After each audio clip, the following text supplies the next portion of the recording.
we are sympathizers and supporters of BJP in that area.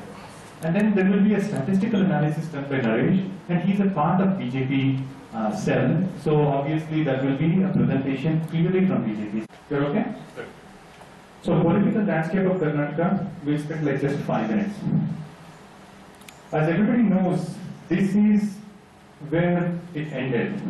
Okay, you may not be able to see the colors properly, but the green ones being JDS, the blue ones being Congress, and the ones which are in orange, Sagarika's orange color, are BJP. Okay? And there are some other small ones which I'll ignore. So, what exactly is the landscape? Why BJP broke this whole southern barrier? How could they form a government in 2008? Where did they go wrong? And how can it recover? Because at the end of the day, it's not a gone story. It's a very easy recovery if BJP does it well. And I'll try to explain in some ways like that. Okay? So, southern political regions. Those who are from Karnataka will already know. Those who are new will just take 2 minutes to explain. There are many ways you can divide Karnataka, but from the political landscape, 6 to 7 is usually the way people divide. And I have used a chart which is from Outlook, and that is showing 7 ones. The biggest area is the old Mysore area, and that's over here. This is the old Mysore area, excluding Bangalore city. That's what we have done. And initially, those who don't know, before 1956, this was Karnataka. To some extent, add a little bit more, that was Karnataka. Because the other parts were all split across other provinces. Like Hyderabad was controlling certain areas, Mumbai was controlling, and so on. So this is, yeah, Kodagu was independent. So 5 to 6 regions together became Karnataka in 1956. And this is the most powerful area, old Mysore area. And that has 59 seats. Second one is Mumbai Karnataka, as we call, which is this part. It's Belgavi, and then Hubli, Dharwad, Bagalkot, and then other areas. That is predominantly or historically ruled from Bombay. After Karnataka was split, after Tipu Sultan's demise and all, when it became pieces, those things were traditionally controlled, mostly Kannada-speaking areas. Some Marathi there, some Konkani there, but they were traditionally controlled from Bombay. So that's why we call it Mumbai Karnataka. The next, so that means 50 seats. If you see, 224 is the assembly segment. If you can master these two, you are almost there. The third area, which is very, very little coverage that it gets on the media side, obviously because of the TRP and others, is this Hyderabad Karnataka. So it starts from Bidar all the way to the end. And by the way, it takes more than 16 hours to get to Bidar from Bangalore. Okay, so that part is highly disconnected from the capital. It's physically disconnected, and they are only like 2.5 hours from Hyderabad, and they are 16 hours from Bangalore. Okay, so you can understand that it's mainly because of the language they are connected, but for all business, practical purpose, education purpose, they have very little connection to the capital. And the same way with Adigiri, Raichur, Ballari, and other areas. This is the third biggest area. Then the fourth biggest area is the Bangalore city itself, 28 seats. Then the Karavadi or the coastal area, as we call, some people add Coorg also, Kodagu also, but we have not done in this particular things. And this is Mangalore, Udupi, and then Uttar Kannada district. Then Malenadu, Male means, for those who don't know, it's mountain. Nadu is the land of mountains, the western Ghats areas, the Shimoga, Chikmagalur, and Kodagu areas. And the last one is central Karnataka. Chitradurga and other areas are covered. Some people cover Shimoga and others also as a part of this. Obviously, Masterji will know a lot more because he was teaching in this area for a long number of years. He is very much a part of Malnadu. He is a part of Malnadu, yes. So, these are the areas. As you can see, Karnataka is very diverse, very different in food and other habits. And I'm not going to go more into the cultural part, but this is kind of the background. So, to win Karnataka election, you have to be very strong in at least 4 areas. Okay, this is very, very important. And where was, so with this background, we'll go into a little bit of further thing into what really clicked BJP in 2008. As you can see, the Sagarika's orange color is all over.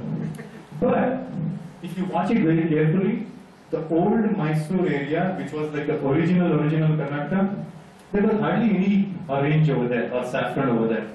It was mostly in and around the Bangalore city. And if you see, the blues and other colors are very prominent. But there were certain things that worked out at that point. So I cannot cover in half an hour every reason, okay? There are so many reasons. There is Janardhan Reddy, there is Yediyurappa, there is, Kumaraswamy, what happened in 2006 and 7. So I can go back a lot of things, but we will cover only these basic ones. The wave was primarily because of how BJP managed the caste equations. BJP, we think about Hindutva and all the pro-things parties, pro-Hindu parties, but the reality is that no state can be won, at least in South India, with only Hindutva.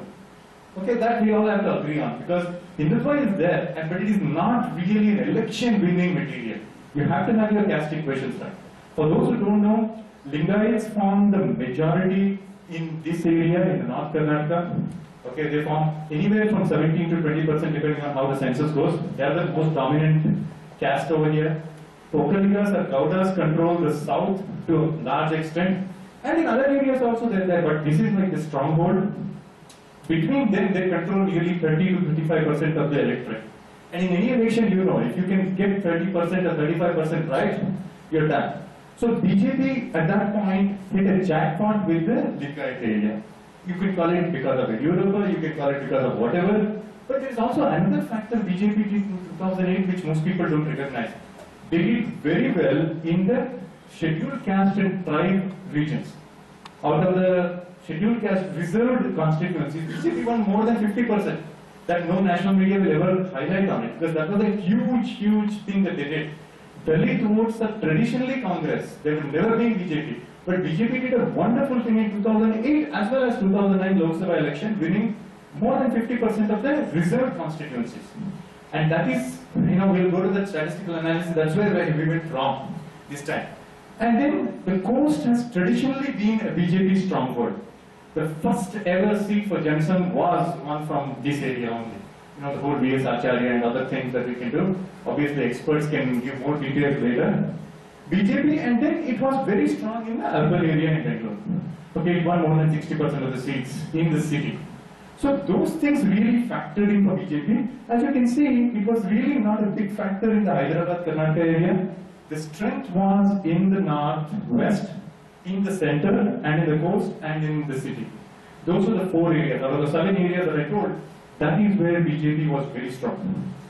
There was also another very big thing for them. The JDS, they projected as, Vishwas Droha. You projected 20 months of chief ministership for Yediyurappa, you didn't do it. That turned out to be a massive sympathy wave. Okay, they used it.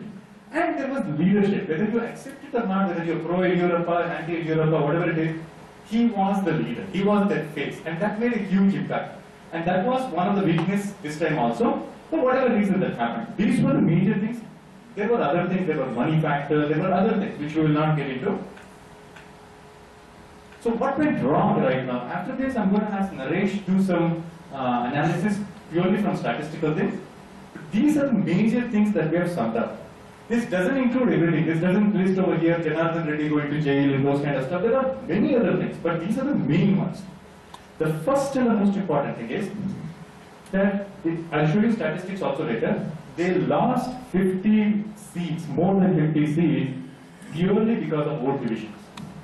And a lot of national media is predicting Rahul factor and all. It was really not a Rahul factor. This was more of a suicide from BJP if you look at the statistical analysis, rather than Congress. There was a pro-Congress way. There's always an anti-incumbency, right? Oh, what is BJP? They were scams, they did this, they did that, or the chief minister went to jail. Now, all those things will make an impact. Anti-incumbency will be there. But this is a factor which has to be accepted. Because if you look at it, there were only 40 seats. And we have done analysis where BJP broke into 3 parties. KJP, BRS Congress, and then BJP, right? 3 parties. So those 3, if you add up, the combined votes were more than the winning candidates scored in 50 seats where BJP actually lost. So it was very clearly, you need 113 to rule the state. And you were close to 90 if you were a united party. And that is in the actual votes that were cast. And imagine how many people didn't vote for BJP or any of those factions because they got fed up of this whole division. That was a very important factor. Whether you BJP leadership accepts or not, they made a big mess out of this whole Yediyurappa factor. They should have made a decision much earlier. 3 CMs in 5 years. The last time Congress had 3 CMs in 5 years, 1989 to 1994, they were at 179 out of 224. Can you believe it? A state won, after Ramakrishna Hegde went away, Virendra Patil won in 1989 with 179 seats. And you know how many they landed up with when Veerappa Moily was gone in 1994? They were down to 34. So from 179, Congress was rooted to 34 in those 5 years because they had 3 CMs. Anytime there are 3 CMs in Karnataka, it's been a big mess. So BJP actually should feel happy that they got down from 110 plus to 40 instead of, they should have been 20. That was the same equation if you have taken. People punish badly if you have more than, if you have CM changes and that if you have fight at the top, people get disillusioned. Even the strongest supporters of BJP will get disillusioned because of this. This is a very important reason that they have to accept. Media onslaught. Subhash knows your ears. This is one area where there was a lot of media coverage. Things. And if you see even headlines today and others, even just before elections, they were running, the bomb attack in Mangalore, this one, that one. They were always running on the negative campaign. To some extent, you can't blame media because it's their job. It gets them publicity and it is a fact also. So BJP should have control, but media onslaught. Lokayukta's target, Lokayukta's job is really important. That person has to expose things. But the reality is that Lokayukta was very clearly against one person. If you go back and look at it, there were other chief ministers they could have targeted, but it was never highlighted. For example, Dharam Singh was asked to recover, pay back 22 point some crores because of the mining scam. But it was never highlighted because they were only focusing on Yediyurappa. If you open up NDTV or any branch, it was always against one party and they had their own reasons to do it. Next is infighting. BJP has to accept that if you call yourself a party of the difference, all the some karyakartas, blah, blah, you cannot go into these kind of fights in public. You will turn off even your strongest voters. One day Renukacharya will issue a statement, another day Ishwarappa is screaming something. BJP did a big mess by infighting, whether it's Anand Kumar factor or whatever. We don't want to get into names too much, but infighting was a huge problem, particularly resort politics. See, many people blame Kumaraswamy or S.M. Krishna's son-in-law, whatever, or governor. They blame a lot of people for resort politics and what happened. 40 MLAs are going there and sitting down in Chennai or in Goa and so on. Somebody sponsored. Yes, obviously if your party is breaking down, if you are fighting opposition, has to take advantage, right? That's how democracy works. They are trying to break your party. Kumaraswamy will go to Goa and then associate with them in the same hotel. There's nothing wrong. It may be unethical, but they do it all the time. So you have to hold your party with a difference. Okay, this is another thing. And the next one is actually a big failure because BJP did very well on development. You talk about metro, you talk about the roads, you talk about TTMCs, you talk about Bhagya Lakshmi scheme, you talk about cycle scheme. They did very well across Vajpayee, Arogyasri. Even though Siddaramaiah now says that there was no major thing, he's continuing most of them. And if you have observed, on Suvarna TV they were running an ad on Sakala last week. Sakala was criticized at that point. Now they are running an ad as the Karnataka government ads. BJP actually did very well on development efforts. Lot of good things they did. But, that is the problem. They got drowned in the wave of negative news. Then the last two things are region-wide local issues. If you consider the northeast Karnataka, the Hyderabad Karnataka, Congress spent almost a year telling people that we are bringing you the special status. It's a special status is something that was given to the other parts of old Hyderabad when it was divided, but it was not given to Karnataka part. They say we are getting it, we are getting it, we are getting it. For 1 year they were done. And those things will make a difference. You will get more jobs and all, because when you go to villages and say, we did it, it will get into their mind. You cannot say, oh, Bangalore city has Bayappanahalli, beautiful, metro station. What will a person in Yadagir care for it? All he cares for is his district. So in regional issues, they lost. In the coastal Karnataka, it was a pure BJP suicide. People who were elected, they were not reachable at all. They became so arrogant. And there were other people. So what happened is that BJP's bastion, Udupi, Mangalore area, they got whacked this time. Congress went to an extent of putting 3 non-Hindu candidates in the Mangalore city. Can you believe it? A city which has more than 60% Hindus, they put only Muslims and Christians, and they won arbitrary. And that is the effect of, dejection Hindus had against BJP in the coast. So what happened in coast is very different from what happened in Hyderabad, Karnataka. Bangalore city was okay, they retained most of the seats, so because they did good, they retained. Where they really got wrong were these. But there is still a hope, Karnataka will never elect a regional party, so obviously we've seen it, and those things will go. So after this slide, I'm going to give for a few minutes to Naresh. BJP could not convince, okay? There are numerous instances of Congress party's communal politics that didn't get highlighted. There were a lot of them. They could not do it. National issues were not done. For example, power situation. BJP could have just gone to every village and said, just compare how power situation is in Tamil Nadu, power situation in Andhra Pradesh. They could not do. Drought management. Drought management was a great thing that they did. In spite of a worst drought for 2 years, if you compare to what happened in Maharashtra, Karnataka did a lot better. It could have been better, but there is no way. There was no arrogant statement like Ajit Pawar's statement. They did very compassionate way. They did well. They didn't project. And all the lies of Congress chief people were not exposed. I've written a lot of articles on it. If you guys want, go to niticentral.com. You can take a look at it. I've written a lot of articles on how blatantly they lied about law and order, no development, and they took credit for a lot of things. The awards that these people won, every single award they won, they did not highlight. So, in a summary, looking at it from a non-BJP person, even though it's side of BJP but not BJP person, these were some of the major things. They did a lot of work, but it got drowned with all the negative news. Okay, and how statistically that reflects, I'll give it over to Naresh now, and then we'll come back to this slide. We actually need a relatively strong regional party.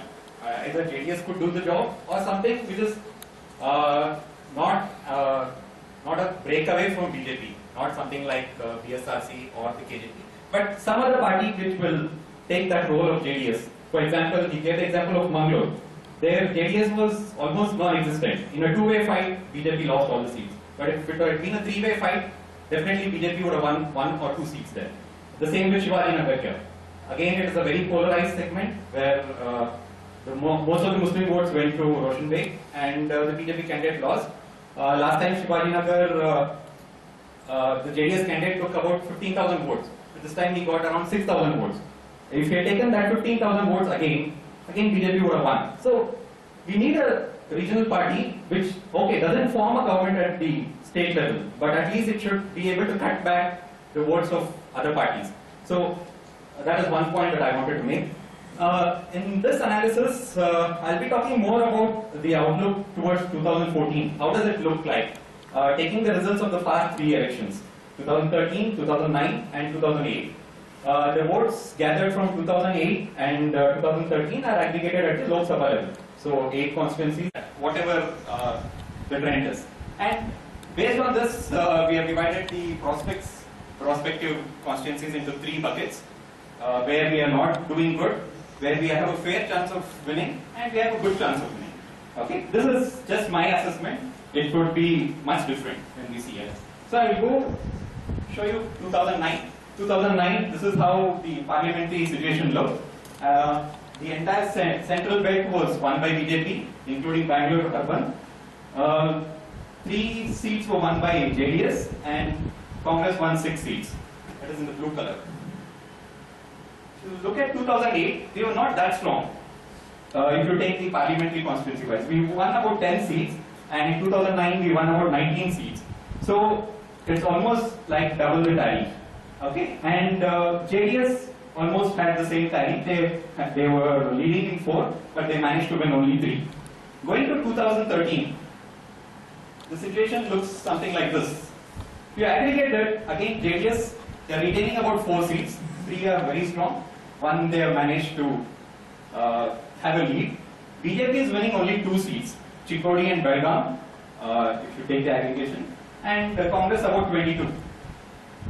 If you go a step further and see how the breakaways are performing, BJP plus.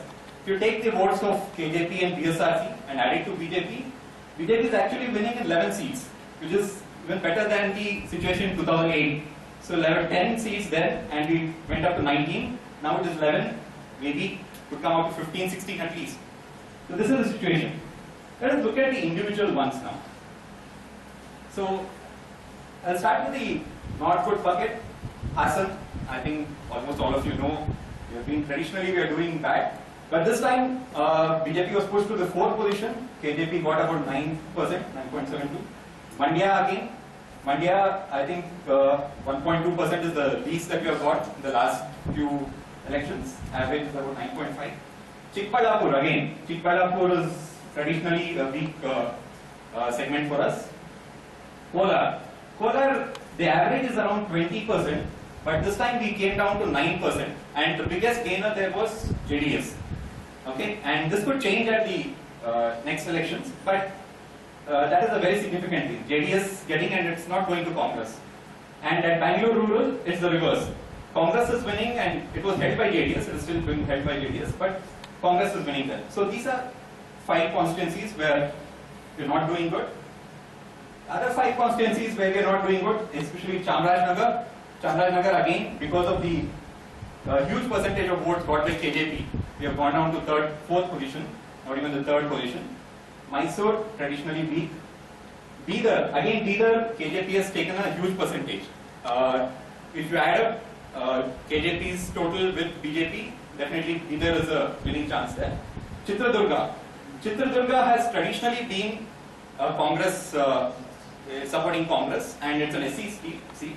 But in 2009, it was won by Janardhan Swamy, and he has done a lot of good work. But this time he has slipped down to 5th position, which is really worrisome. Inside the party also, it's quite worrisome. And what we see is that breakaway, like KJP plus BSRC has taken 21% of the seats there. So, which is like almost we would have reached our average. We got about 30%, but just because of this breakaway factor, we have gone down so much. Tumkur, again, a KJP factor there. Moving to Bijapur. Bijapur again, we have done not so bad. 2nd position, 1st position, but we have slipped down to 3rd position. Again, KJP and JDS factors are there. Davangere, another shocking statistic here. Like we have been consistently doing well, like 1st position, or at least we would have got a 2nd position. But we have slipped down to 4th position. It's again, the whole thing depends on the KJP factor here. Koppala, again breakaway. Both KJP and BSRC have done well. Raichur breakaway has done well. KJP in Gulbarga also. So we still have a situation where we could do better in these segments if something like an alliance happens, or they come back, or if there's a consolidation of votes towards BJP. You look at again Bellary, it's a BSR stronghold. Bangalore Central, we have lost a little bit of votes, which has gone towards the Congress, but it's still, we are hopeful of retaining that. Shimoga, again as known, Yediyurappa factor, and KJP has taken away a lot of votes. And interestingly, KJP did not come 2nd, I think they came 2nd, they didn't come 1st there. So because of this split, neither KJP nor BJP has advantage. Shimoga, you have said 114. Yeah. This is 2008, 2009, and yeah. Okay. And this is 2013. Okay. And again, Haveli, we This are. time, BJP has not won any seat in Jammu. Yeah, it has not won. Based on the total votes, if we take the parliamentary situation, we are looking at a 4th place there in 2014. If the same pattern continues. What is that 114? This is 2008 position at the parliamentary level, Huh. 2009 and 2013 parliamentary section. If we aggregate the 8 votes under Shimoga, 8 constituencies under Shimoga, this is what we will see. Coming to the good news, Chikodi, despite the very bad thing, Chikodi has done really well, 37%, so that's a good news for us. Dakshin Kannada, as I said again, there's a weak 3rd front there. JDS, if they perform to their potential or what they have done in the previous elections, this could turn to 1. But this time they did not get enough votes there. Again, Bagalkot in 2009 we won all the segments there, but this time we won only 1 assembly segment. Still we are able to get the 2nd position there, if you take it at the PC level. Bangalore North, we have done well, but JDS is gaining there. In the last segment, Belgaum, again we have done very well, we got about 30%. Udupi Chikmagalur, again relatively well given the circumstances. Dharwad, KJP factor again, and Bangalore South, yeah, we have moved to the second position, but we can see we might have a chance to win that. So this is the summary of all the 28 constituencies, and I just want to say my views on this. So overall at the Lok Sabha level, if you see, breakaways are affecting BJP in 15 seats. Either they are winning it themselves or they are splitting the votes such that some other party is winning. We are hoping for a likely consolidation before the Lok Sabha elections. So as I said, the consolidation could be either coming back or anything of that sort, or it could also be that people may not vote for a regional party at the Lok Sabha elections. Whoever is voting for KJP or BSRC might move to BJP as an alternative. So that is one kind of consolidation we are hoping for. There are no major gains for INC or the JDS. It's means at a parliamentary level they are not seeing many gains. It's still the same which they are looking at 2009, and definitely strong anti-UPA move and other factors will play a major role. So that is my feeling. Thank you. I'll give it back to you. Thank you very much. So, last 2 minutes, decide on Yediyurappa, because this cartoon kind of explains the whole thing. Okay? Beta uncle ko thanks for that. That's exactly what happened. Instead of what people say, this is what really broke BJP in last election. But it's not the end of the story. As I told you, Congress was down to 34 in 1994, but 1999 they came to power again. So in Karnataka they can move very quickly because there's no major regional party thing. They can only spoil, they cannot win, right? So they have to get their alliances right. Develop 7 regional leaders. Right now that is a big problem for BJP. Even though we can talk about all percentages, who is there in Raichur, who is there in Yadgiri, who is there in the bigger area who can go and make a big difference to people? You got to get 7 people, and you have to have a synergy with RSS, because a lot of people talk about Sangh and RSS driving and all. Where was RSS factor? What happened to the RSS scatters? Because if you have seen, more than 1 lakh people came for some Samavesha in Mangalore just a few months back. And a similar one happened in Hubli, but did it turn into votes? That is what they have to see. When you have such strong presence of RSS in many areas, particularly in the coastal area, what is the synergy? Where is the synergy? And if you really go and ask outside of BJP, just go and ask common people. Go and ask in Chitradurga or in Davangere or any place, who is the state leader? Who is the one person? You know, that becomes a big problem because they need to have some leaders. Every leader that they are projecting right now are only based out of certain districts. There's no state leader. And maybe that is where Narendra Modi factor may play a big role in 2014. Everybody is hoping, because at that point it will be a national phase that people will vote for. Right now, even though Modi came and spoke and all, it was not a national phase they were voting. They were voting on regional issues. Be very aggressive on the state things. Just look at how Congress does. So somebody was holding a mobile and doing, they didn't claim there was porn or whatever. For 1 month, every 24/7 channels, everybody was talking about porn and all. So, but is BJP the same way aggressive against Congress? They had a lot of chances with, the Singh VCD, or now they had the NSU in Maharashtra where some dance was going on. Why don't you pick up on the negatives? You have to expose, you are in politics. You cannot always keep playing the value-based politics, right? Sometimes you have to get a little dirty, because everyone else is playing dirty with you. That doesn't mean you play in an unethical way. You just expose to people what, others are doing.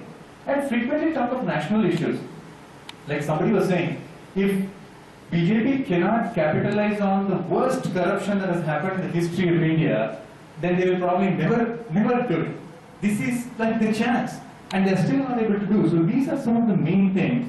And to summarize what Harish was saying earlier, if you look at the percentages, BJP was 33.86% before this election in the Korea Assembly. And it broke into 3 parts. And if you go back and add this whole thing, 19.95 plus 9 plus 2, they're only down to 32.51. From 33.86 to 32.51 they're down. It's not like a huge Congress wave or anything. Congress was 34, now they're 36. Okay, it's less than 2% increase there. And the remaining ones are all broken. So, like he had a very good point. Just like how KJP played a negative role for BJP, BJP should probably find someone who can play a negative role for Congress. It's as simple as that, because the margin of victory in Karnataka is not much in every constituency. It is not a very polarized state. It's not like Tamil Nadu. Once you're at this end of the spectrum and next election you're at this. It's a very nominal thing. There's always an advantage for national parties, and there is no alternative to BJP over here for anti-Congress votes. People who are traditionally anti-Congress will go to somebody else. And at this point, if you convince them that, listen, JDS can only win 3 or 4 seats, they can play no role in the national segment. And all the others are just for namesake, right? They will not even win 1 or 2 seats on themselves, they can only spoil. So, play that thing. You were 33.86, now you are 32.51 if you add up, and all you have to do is get that vote back. It's not very difficult, but it will take some energy, it will take some effort. They have to go into it. And here is the best news, it's not visible properly. We have done an analysis right from 1983, last 30 years. Every time Karnataka voted for some party, either the same year or the next immediate election within the next 1 or 2 years, India has voted for an opposing party. It is a perfect contrarian state. This is more of superstition. This is not really, something that BJP should bank on. 83 Janata, 84 Congress. 89 Congress in Karnataka, 89 Janata in center, and so on. All the way they have done. So I put a question mark over there. He's 14 for BJP if you just go by the contrarian thing. And that's how, this is only about single largest party, by the way. Who forms the government is always other things. This is a single largest party. Every time it's consistently gone, Karnataka has gone against India in that way. It has voted for somebody, and then the overall vote in India is always, they've always elected a different party. So this is a huge factor, and BJP can do it well if you guys are supporting BJP. And they have to just get those things ready. They have to gain their vote share, and they just have to go do it, because they're not doing that bad as the media is projecting. They still have a lot of support on the ground. It's just that people got frustrated. You promised certain things and you didn't deliver for those. So they just punish them. And punishment is one time. You just project it again. Because as you can see, D.K. Shivkumar is the Chief Minister candidate in Congress. The amount of rift in Congress in the first 3 weeks itself is enormous. The first day of assembly, he didn't even come to the assembly. He just didn't come. You have such big split in Congress, so just take advantage. Just like how they took advantage, you can take advantage. So, to sum up, 7 different regions in Karnataka, what they had, why they did it, we talked about a lot of things. There's no rocket science here, you just have to analyze them well. And BJP still has plenty of solid ground support. Because in an election, all you need is 35% of the votes to win nowadays. BJP still has 20% who voted for them. They just have to look at how to get the other 13 to 14%. And they will still be, if not 19 Lok Sabha seats, they can still be in double digits if they do their work well. So that's where we land.